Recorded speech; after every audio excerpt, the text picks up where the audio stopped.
తిరుమలలో భక్తుల రద్దీ సాధారణంగా ఉంది. ఆదివారం సెలవు కావడంతో శ్రీవారి దర్శనానికి జనం పెద్ద సంఖ్యలో తరలివచ్చారు. ఈ మేరకు టోకెన్లు లేని భక్తులకు దర్శనానికి దాదాపు 10 గంటల సమయం పడుతోంది. ఇక 300 రూపాయలు కాగా ప్రత్యేక దర్శనానికి 2 గంటల సమయం పడుతోంది. ఇక ఈ రోజు ఉదయం నుంచి వైకుంఠం క్యూ కాంప్లెక్స్ లోని 14 కంపార్ట్మెంట్లలో భక్తులు స్వామివారి దర్శనం కోసం వేచి చూస్తున్నారు.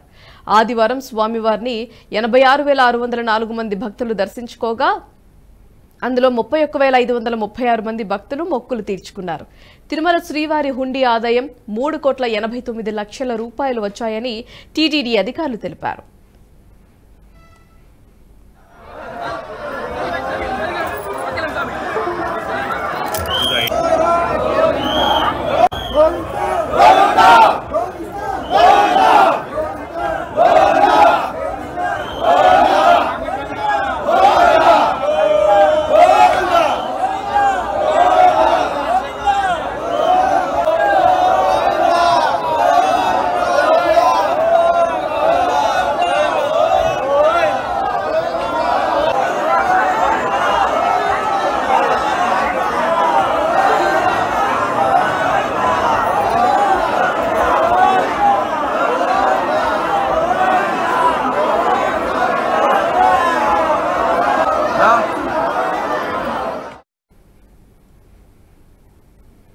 ఈ వీడియో మీకు నచ్చినట్టయితే లైక్ చేయండి, 10 మందికి షేర్ చేయండి. అలాగే కామెంట్ల రూపంలో మీ అభిప్రాయాలను మాతో పంచుకోండి. Nationalist hub group of channels ను సబ్స్క్రైబ్ చేసుకుని తెలుగునాట జాతీయవాద జర్నలిజాన్ని ప్రోత్సహించండి. ఈ వీడియో కింద ఉన్న బెల్ ఐకాన్ పై క్లిక్ చేయడం మర్చిపోవద్దు.